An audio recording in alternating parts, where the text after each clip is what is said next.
Bienvenidos a Enfoque Jurídico por Cal TV, el canal del Colegio de Abogados de Lima. Los saluda Raquel Salazar, como todos los sábados, con entrevistas interesantes analizando los temas más importantes en el ámbito jurídico, político e institucional. Hoy nos acompaña el destacado abogado laboralista y catedrático, el doctor César Abanto Revilla, que por cierto ha sido presidente del comité organizador, ¿no? Por cierto, del comité organizador de este importante evento, el quinto Congreso Internacional de Derecho Procesal del Trabajo, que tuvo como sede el Colegio de Abogados de Lima. Doctor, bienvenido a Enfoque Jurídico. Gracias por haber aceptado la invitación. Hay que señalar que en este evento participaron, por cierto, destacados catedráticos, jueces, abogados, litigantes y especialistas nacionales e internacionales. ¿Qué puede destacar del desarrollo de este congreso? Bueno, en primer lugar, muchas gracias por la invitación. Yo creo que el proceso laboral es un tema sobre el cual no suele haber muchos congresos. Es importante tener un espacio en el cual se discuta la situación actual de ese problema, porque la problemática laboral en su conjunto es un conflicto que tiene incidencias económicas, sociales, políticas, jurídicas.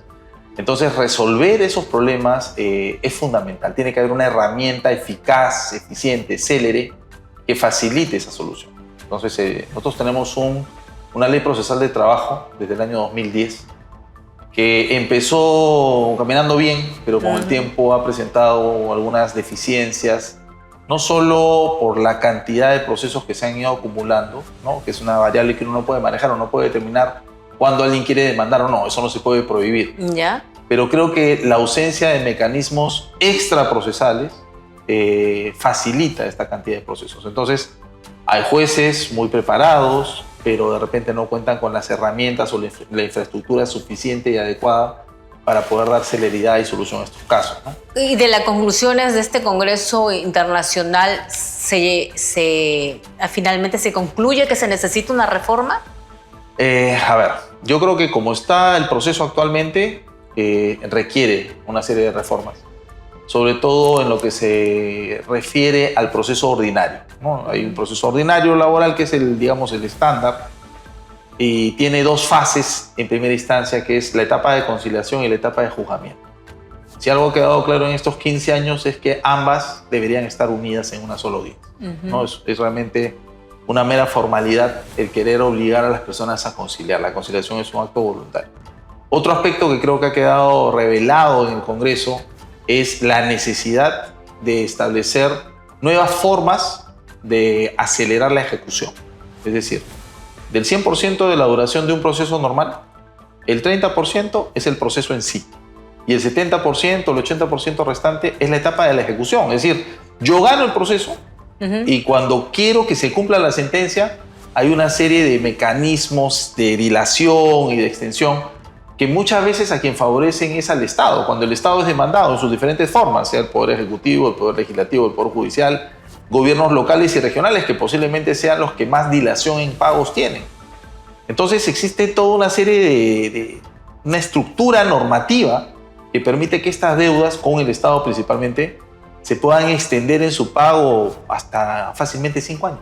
Entonces, claro, yo litigo 2-3 años, pienso que he ganado, y luego tengo una etapa mucho más larga que puede ser el doble o el triple para la ejecución. No se puede hacer nada para acelerar. Ese es justamente uno de los temas que fueron tratados en el Congreso.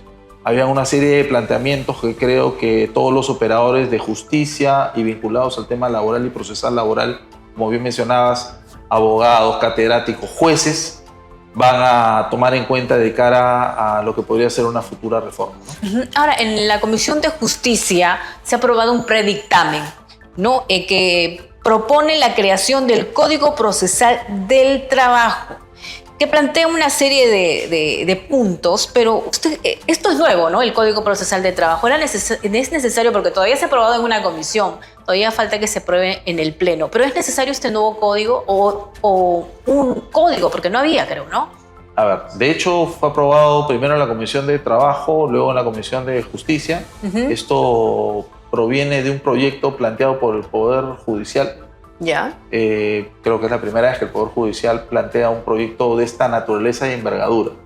No hay un código en sí, pero la ley procesal que tenemos desde 2010 es prácticamente el equivalente a un código. La naturaleza o división entre código o ley tiene que ver más que con la forma. Un decreto legislativo es aprobado, un código es aprobado por decreto legislativo como consecuencia del trabajo de una comisión de especialistas con representantes del Ejecutivo, el Poder Legislativo, el Judicial. Es una labor mucho más enjundiosa, mucho más amplia, ¿no? La ley es un proyecto que se evalúa en el Congreso y sale del Congreso. Ya digamos que tiene un camino más rápido.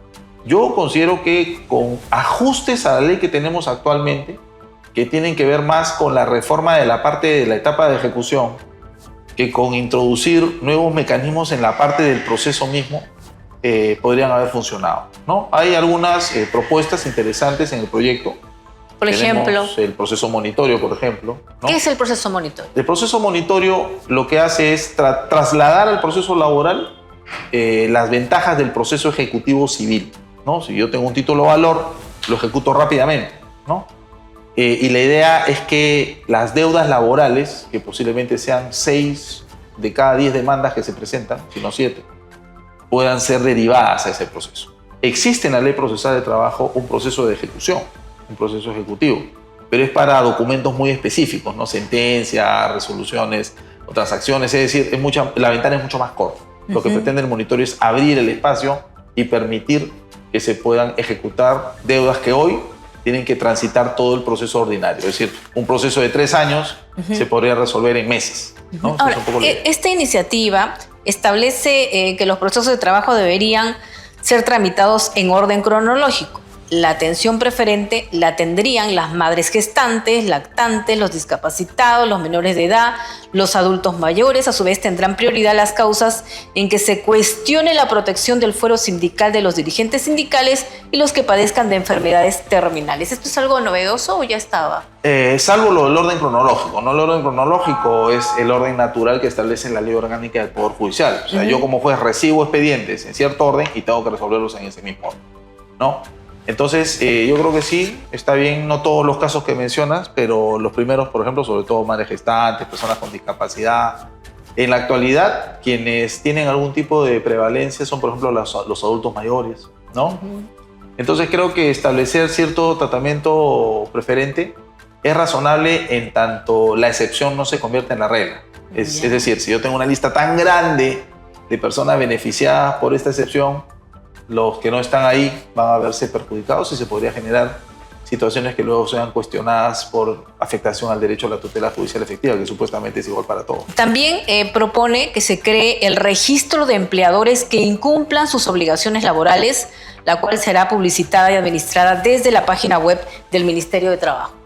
A ver, yo creo que ese es un tema complicado porque incluso eventualmente colisionaría con ciertas provisiones de la ley de datos personales, ¿no? Hay cierta información respecto de la data de personas naturales y personas jurídicas que es restringida. Eso por un lado. Por otro lado, creo que es algo que había que evaluar con mucho cuidado porque muchas empresas y entidades del Estado que por ABC no pueden atender el cumplimiento de sus obligaciones con celeridad, no es porque no quieren, muchas veces es porque no pueden, sobre todo en el Estado, que digamos las entidades están sujetas, están amarradas a un presupuesto. Entonces claro, si yo tengo un presupuesto de 100 y de repente he recibido 500 demandas que sumadas me obligan a pagar 1000, pues no tengo esos 1000. Tengo que prever esos 1000 para el presupuesto del año siguiente y ordenar esa posibilidad de pago. Entonces, establecer un registro de deudores así sin más es algo que requeriría una evaluación muy cuidadosa. Un debate más amplio, sí. En todo caso. Usted comentaba hace unos momentos la problemática de la ejecución de las sentencias judiciales que fueron analizadas justamente en este Congreso internacional. ¿Se hicieron algunas sugerencias o recomendaciones? Sí, de hecho, ese tema fue revisado en una mesa redonda, ¿no? Tuvimos presencia de una funcionaria del Ministerio de Economía y Finanzas, que son los que en cierta manera supervisan, están al tanto del orden de prelación de pagos cuando se trata de obligaciones del Estado. Estuvo presente también una magistrada del Poder Judicial, estuvo presente un representante de la Sociedad Peruana de Derecho de Trabajo, un reconocido litigante. Y dentro de las ideas que plantearon en esta mesa redonda, diría que lo más destacado es la posibilidad de implementar una audiencia de control de ejecución. Es decir, que cada cierto tiempo durante el proceso de la ejecución, la etapa de la ejecución, hay una supervisión judicial más estrecha, ¿no? Actualmente simplemente el demandante dice que no le han pagado, se le corre traslado al demandado, el demandado trata de explicar por qué no ha pagado y es un loop infinito. Entonces la idea es plantear esta audiencia de control de ejecución y cada cierto tiempo estar supervisando de manera directa, de manera más profunda este cumplimiento y las razones, ¿no? Y tomar las medidas que se requieran por vinculado a eso, requerir una ampliación de presupuesto, establecer ya no sea percibimientos, ¿no? No pagas, multa, no pagas, eventualmente te denuncio pues penalmente por incumplimiento de obligaciones. Es decir, estar más detrás del cumplimiento real de la ejecución. Otro tema, doctor, es sobre el sistema previsional. El Perú mantiene los niveles más bajos en América Latina de cobertura previsional. Tenemos millones de trabajadores independientes en la informalidad que no cuentan, pues que obviamente van a llegar a su vejez y no van a contar con pensión, porque no están ni en el sistema privado ni en el sistema nacional de pensiones. En septiembre, hay que recordar, se publicó el reglamento de la Ley de Modernización del Sistema Previsional Peruano, cuyo objetivo era garantizar una pensión digna en su vejez. Sin embargo, recordemos, hubo una movilización en las calles, luego el Congreso aprobó un 8º retiro de fondos de las AFP, hasta 4 OIT, que ya muchos están ya solicitando este retiro, y se restableció el retiro del 95.5% de los fondos al momento de la jubilación para mayores de 65 años, así como la eliminación del aporte obligatorio para los trabajadores independientes. Por eso se publicó pues la Ley 3244. Sin embargo, en el Congreso hay como 16 proyectos que ahora piden que se derogue esta ley. ¿Cuál es su opinión al respecto, doctor? Es gracioso que están queriendo derogar la ley que ellos mismos han aprobado, ¿no? Porque claro, estamos en una etapa preelectoral y quieras o no, si bien la conversación jurídica, una vez más, lo laboral, lo pensionario, tiene un fuerte componente social. Y como tiene un fuerte componente social, eso incide en las decisiones políticas, ¿no? Porque sí, claro, voy a tener encima... Solo en el sistema privado de pensiones hay casi 9 millones de afiliados. 9 millones. Claro, de esos 9 millones solo aportan regularmente 4 millones, un poco menos de la mitad. Y actualmente, como consecuencia de este 8º retiro, de esos 9 millones, posiblemente 6 millones, si mal no recuerdo, según la data de la SBS, van a tener una cuenta cero. Mucha gente dice, no importa, tengo una cuenta cero, pero tengo 30 años, así que puedo ahorrar nuevamente. Todavía tengo techo, ¿no? ¿Qué pasa si mañana esa persona muere? O si mañana esa persona sufre un accidente y queda incapacitado. La pensión no es solo para la vejez. La pensión es para la invalidez, la pensión es para la muerte. Y requiere tener esa cuenta individual, requiere tener un sustento que permita acceder a una pensión, repito, de invalidez o sobreviviente. Entonces no es una cosa menor. Muchas personas dicen, ese es mi plata y yo hago lo que quiero. No, es un parafraseo de una frase antigua. Pero lo que pasa es que, doctor, sí. hay una desconfianza generalizada hacia el sistema de pensiones, sobre todo hacia las AFP, ¿no? La narrativa y el argumento que se da, miren, durante mucho tiempo, incluso durante la pandemia, los afiliados han perdido mucho dinero, pero las AFP han seguido ganando y con sus conocidas comisiones, que algunas consideran que son poco transparentes. O sea, hay una desconfianza muy grande. Entonces, durante los últimos años ha habido un debate en el Congreso, se han formado comisiones, se busca unirlas, se busca un sistema que pueda unir, supuestamente universal, que reúna a todos, que se fomente la cultura de la previsión, del ahorro, pero hay muchísima desconfianza y no se toma en cuenta a los trabajadores independientes, que la mayoría son formales. Por ejemplo, hay que señalar que algunos aspectos, ¿no?, que estaban en la ley, ¿no? La afiliación automática al sistema privado de pensiones desde los 18 años, el aumento de la edad para acceder al régimen de jubilación anticipada de 50 a 55 años, que reduce las opciones, dice, de retiro de la población trabajadora, y otros proponen restituir la edad de jubilación a los 60 años. Otro muy criticado era el aporte por consumo, ¿no?, que consideraba que solamente iba a beneficiar a los que ganaban bien. A ver, vamos por partes y cucharadas. Sí. La afiliación obligatoria no es solo el sistema privado de pensión. O sea, yo estoy obligado a llegar a los 18 años a afiliar. Puedo ser a la ONP, a la AFP. Es una primera precisión ahí. No es que estabas obligado a ir a la AFP. De hecho, si es que no elegías, ibas a la ONP, ¿no? Entonces, mecanismos hay alternos. O sea, mucha gente que dice, oye, pero yo gano poco. Bueno, ¿qué pasa si una persona gana más de 5.000 soles? Escenario. Una persona gana más de 5.000 soles. El Sistema Nacional de Pensiones tiene una pensión techo, una pensión tope, una pensión máxima, que es de 893 soles. ¿Ya? Una persona que gana 5.000 podría vivir a la jubilación o en un estado de necesidad de pensión de invalidez sobreviviente con 900 soles. Difícilmente, ¿no es cierto? Yo recuerdo un caso de una persona que era el presidente del directorio de una gran empresa, sabrá Dios por qué, no hizo su cambio a la AFP, y en el año 2000, ¿no?, él ganaba el equivalente hoy a 100.000 soles. No hizo el cambio. Y se imagina usted cuando pide su primera pensión, 600 soles de esa época, ¿no? Entonces, claro, presentó una demanda judicial para que le inapliquen el tope, eso, pero no se puede, son reglas del sistema. Entonces, ninguno de los dos mecanismos es perfecto. Tanto el sistema nacional como el sistema público tienen una serie de falencias que se deberían modificar. La ley de modernización pretendía eso, pretendía establecer una pensión básica universal para todos, De tanto en el sistema privado como el sistema público. Que dicho sea de paso, muchas veces escucho que dicen es que en el sistema privado no hay pensión mínima. Hay pensión mínima. En 1995 se creó, en el 2012 reglamento, así que sí existe. La diferencia con el sistema nacional es que esta pensión mínima del sistema privado de pensiones no tenía una variable, es decir, la pensión mínima en el sistema nacional es 600 soles, o bueno, 350 o 250 dependiendo de la cantidad de años de aportación, pero hay un número. En el sistema privado no hay ese número. Puedo acceder a una pensión mínima, pero puede ser de 50 soles. Pero ahora no se estaba proponiendo 600 Exactamente. soles. La idea de la reforma era eso, crear un piso parejo para todos. Encima de ese piso, tú podías construir una casa de un piso, o de 3, o de 5, o 10, dependiendo de lo que ganaras. Pero si yo gano 1.000 soles, de repente tendré mi piso y una casa de una sola planta. Si gano 5.000, tendré mi piso garantizado para todos y una casa de 3 pisos, ¿no?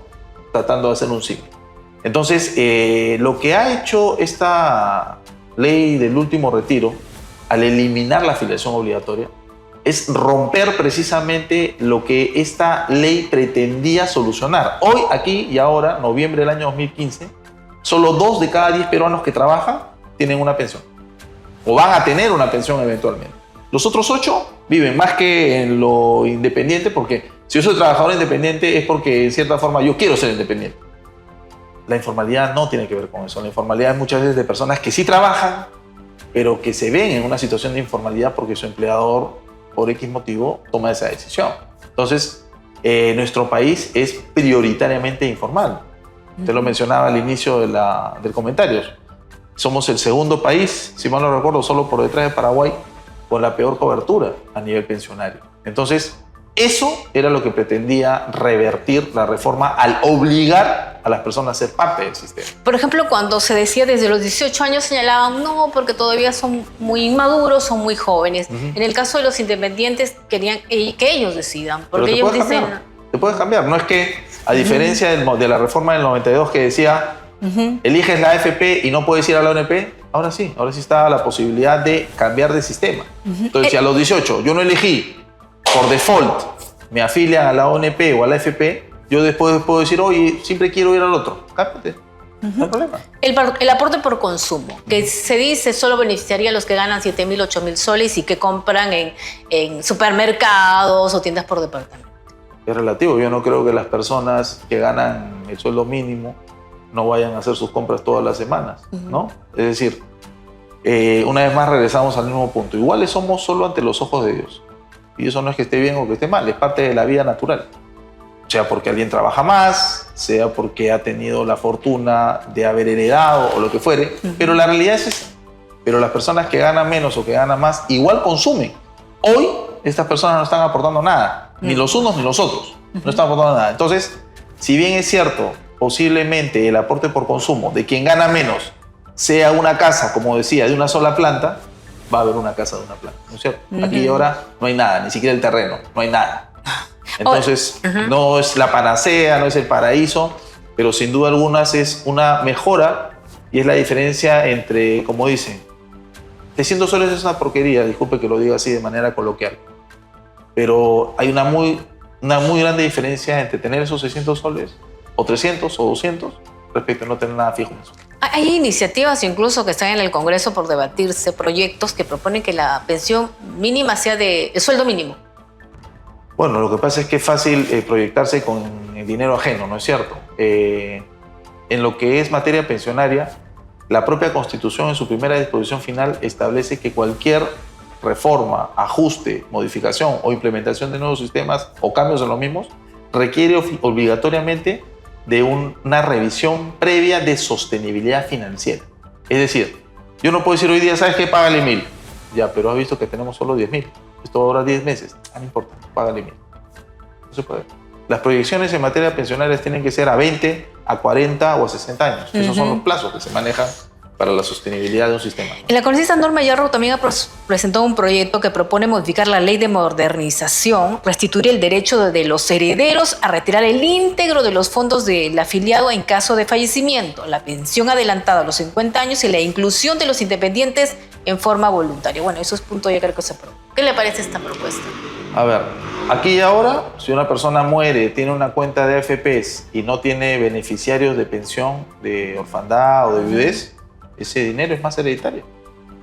Así que no sé qué nuevo estaría estableciendo, ¿no? Y varias de las cosas que plantea son regresar a lo que acaban ellos mismos de derogar, ¿no? O sea, una vez más, la mayoría de propuestas o tienen un tono que tiene acorde a la situación política preelectoral o parten de un desconocimiento de la realidad del sistema, ¿no? Si se siguen aprobando más retiros, porque la verdad es que buena parte de los trabajadores lo reclama, lo exige, ¿qué va a pasar?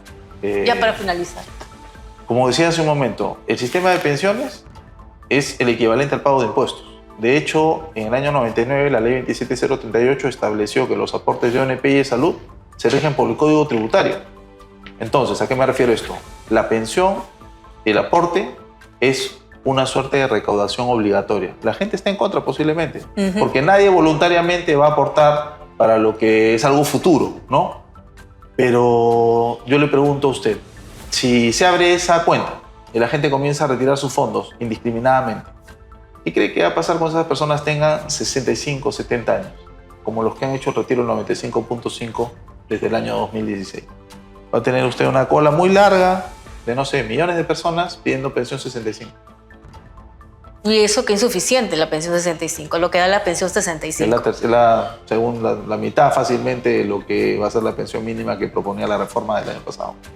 Bueno, lo cierto es de que sí se necesita una reforma algo, ¿no? Porque ellos señalan, las AFP han fracasado en Chile, ¿no? Y aquí se quiere imponer un sistema que ya fracasó. Esa es la idea que tiene, la mentalidad que tienen muchos trabajadores. Prefiero retirar mi dinero y tenerlo en una cooperativa o donde me paguen altas más tasas y puedo garantizarme algo para el futuro o construirme una casita, un negocio. Ese es el pensamiento, ¿no? Sí, Pero bueno, para los que tienen algo, ¿no? Porque los jóvenes, muchos no tienen todavía nada, muy poco lo que tienen. No tienen nada, sino que no les interesa tener nada, ¿no? Así es que, bueno, yo me preocuparía más por ese lado, ¿no? Bien. Muchísimas gracias al doctor César Abraham Torrevilla por haber estado hoy en el programa de Enfoque Jurídico del canal del Colegio de Abogados de Lima. Conmigo será hasta la próxima y recuerden, si quieren ver este programa pueden verlo a través de nuestras cuentas en las redes sociales. Conmigo será hasta la próxima.